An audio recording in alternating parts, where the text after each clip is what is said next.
Right here, guys. Welcome back into another video. We're going to be going through the team list for round 2. I'm going to start off with two really important guys that I'm getting a lot of questions on that I didn't get in the Matt Lodge video. So I'm going to start with them now. And that's Matangi and also Andrew Davey. So they've both been named to start this week. And it would have been nice if Davey would just named to start last week. But they think they decided to give Gusevski a chance in there. And, you know, Davey's only new to the squad, and Gusevski's been there for a while, and they thought they'd give him that chance, it looks like, and he didn't play very well. So Davey's been given the crack. Looks like he played pretty well in the trial. A couple of games he played last year, also off the bench on the weekend. So we'll start with Matangi as well. He's been given the start. Jacob Host has been dropped out of the team completely. So unfortunate for those that have Host in their squad, but we'll start with Matangi.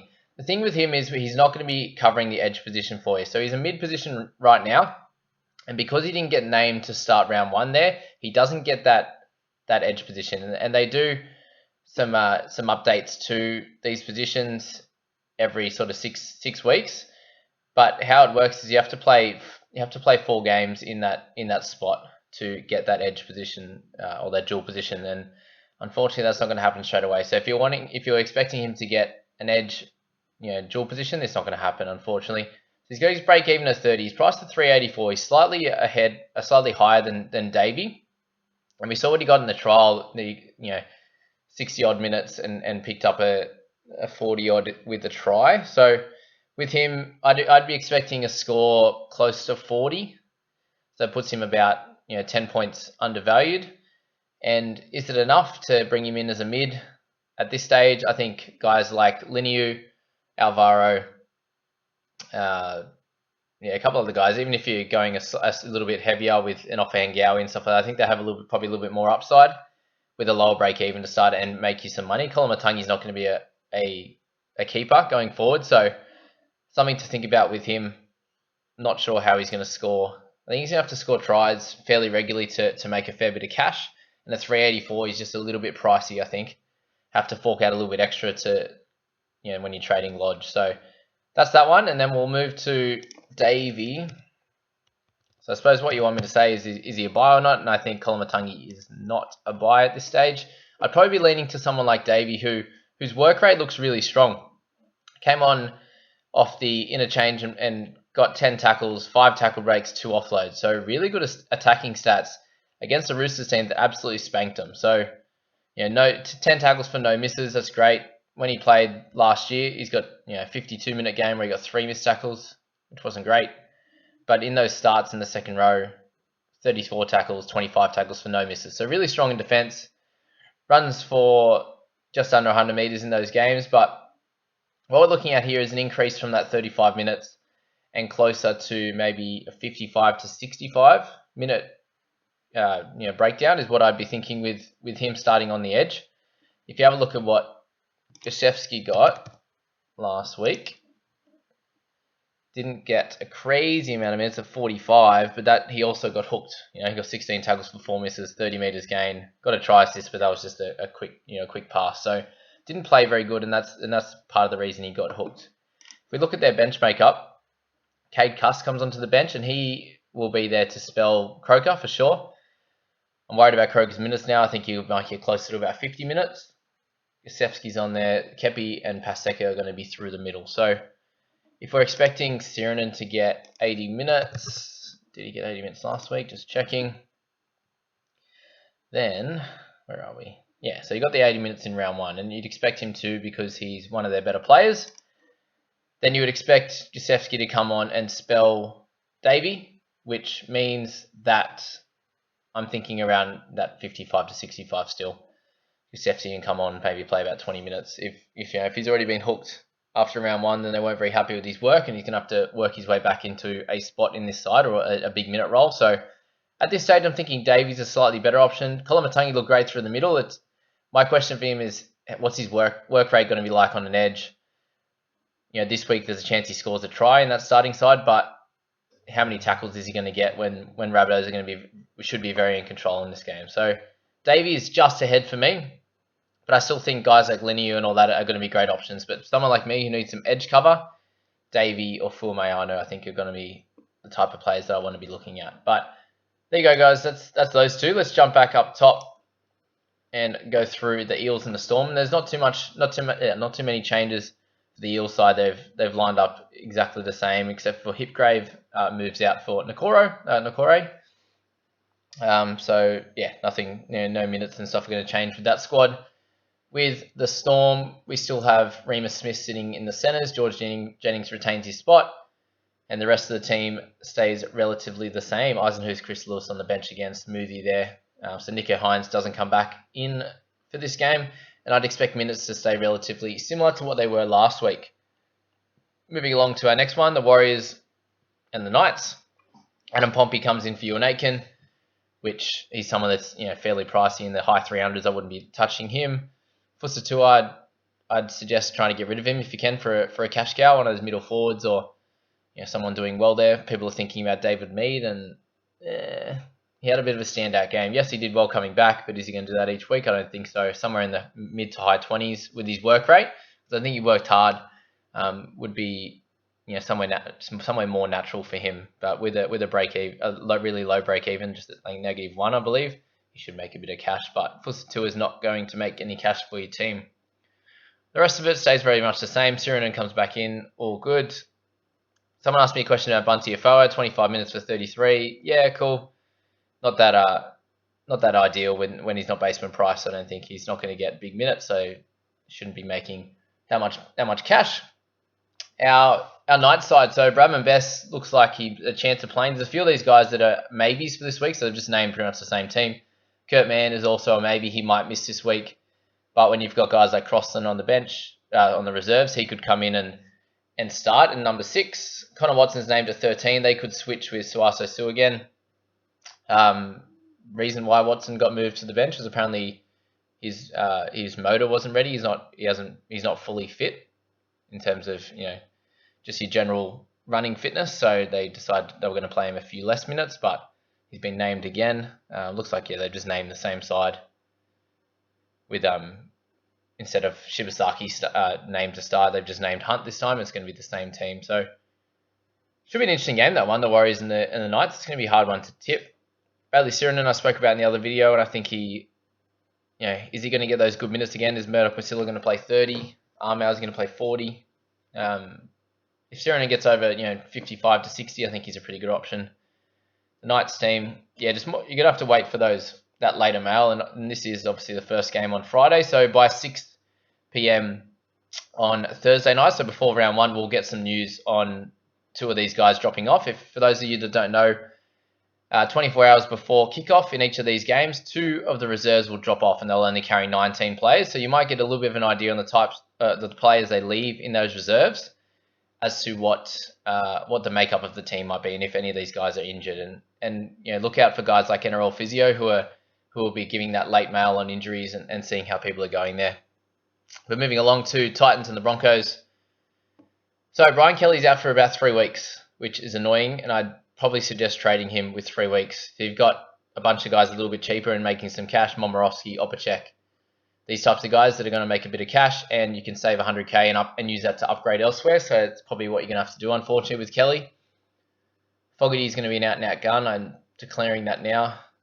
Will average close to 60 this year is my call. Even if, for him to score 63 even when the team went shit, I think he's got some great upside there. For Feeder, who's in hospital for 2 days, to score 60, he's going to be great. And the rest of the team stayed the same. Broncos, we've got very much the same side, except for Lodge comes out. Flegler goes into 10. Pangai starting again. Surely he gets a few more minutes this time. Asiata is named again, so it'll be interesting to see what happens there. But, Reece Kennedy comes in, so nothing much changes there. And they've got Corey Pakes in their reserves. There's a bit of chat this morning that Pakes might get a spot on the bench, but Turpin played pretty well, so I wouldn't be thinking about that one. But yeah, that's all with the Broncos. Dogs Panthers. Corey Allen was pretty terrible. The rest of the team stays the same. Fatala Mariner comes into the starting spot from Corey Waddell, who moves to the bench. That's all that really changes, with Jeremy Marshall-King coming off for Brad Dietz. Unfortunately for those that had him, he's completely out of the 21. And on the Panthers side, team stays the exact same. So nothing much to say there. A few decent options in that Panthers side. Try and get Cleary in the team and captain him, especially against the Dogs. Might go nuts. Anyway, Eagles Rabbitohs, we spoke about them a little bit. Nothing changes with their back line. You just got Cade Cuss coming on there, and I expect him to take around 30 minutes off Lockie Croker. And on the Rabbitohs side, you lose, obviously, Jacob Host. You lose Josh Mansour as well. Jackson Paulo comes in. So, pretty tough fall from grace for Mansour.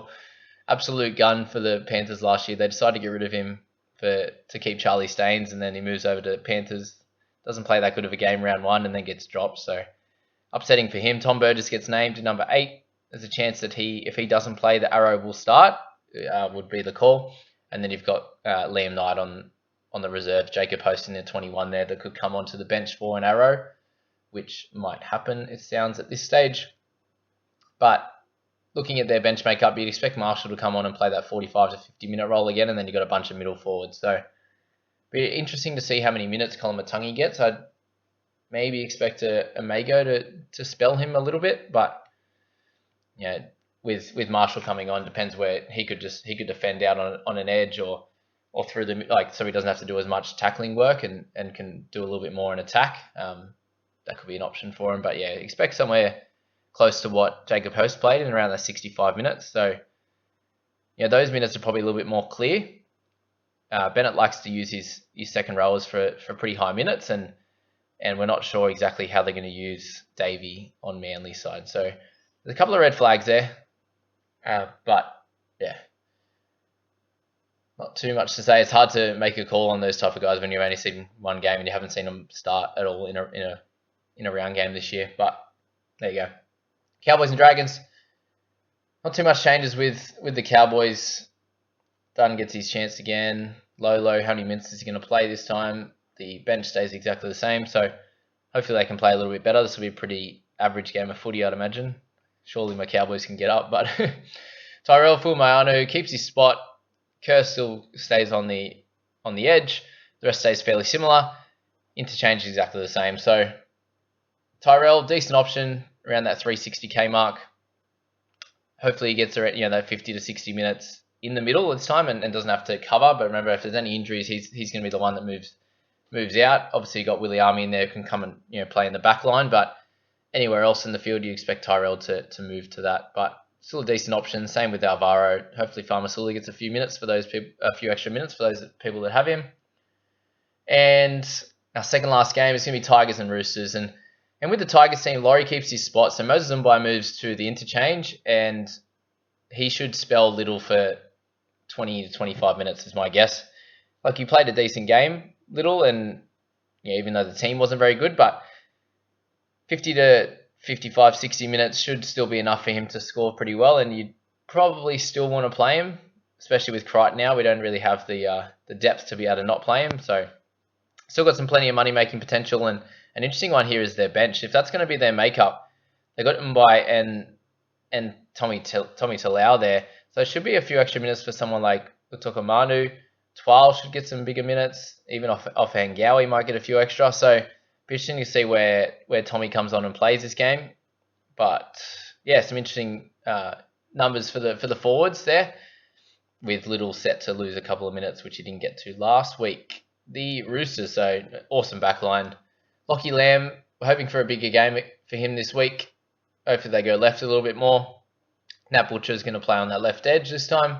Freddie Lustick gets the 9 jersey with Jake Friend out, and he's going to be a very short-term option, so I wouldn't think about bringing him in. Drew Hutchison gets the 14 role, so it'll be interesting to see if Lamb moves to 9 when Freddie Lustick gets a rest and Hutchison comes on at number 6.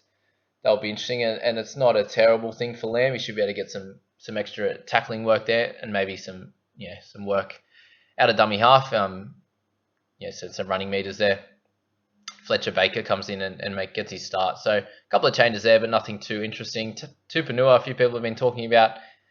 Look, has to score tries for him to score really well is my call. But moving on to the last game, and the Sharks and the Raiders. Hiroto comes into the centres because Jesse Ramien's out for a bunch of weeks there. That is annoying for him. Blake Brayley didn't score as well, but I expect him a much better game from him. Toby Rudolph was pretty was pretty slow out of the blocks in his first game, but not too much to talk about there. And on the Raiders side, Croker's not back again, so Chris keeps his spot. George Williams was the dominant half. Papali won't be that bad again, so if you have him, I wouldn't think about getting rid of him at this stage. He'll get back to his mid-50s scoring and got binned in the last minute of the game too, which doesn't help. So Dunamis Lui didn't play big minutes, which allowed some of the guys on the bench to, like Ryan James to play bigger minutes. Tarpany was great. Young was great. I wouldn't expect 70s again, but I expect some decent scores in the 50s. That's about all, guys. Plenty of talking in that one, but that's where we're at for the team list. And if you've got any more questions, I'm going to do a Q&A tomorrow. Please join the Discord group and drop your questions in there. I've got a questions for Jamie tab in the Discord group. I hope that helps, guys. And look out for a few more videos over the next few days. They'll be pumping out, and I hope you're enjoying them. Please hit like. That's the best way to support the channel, and subscribe if you haven't yet. And we'll see you in the next one. Bye, guys.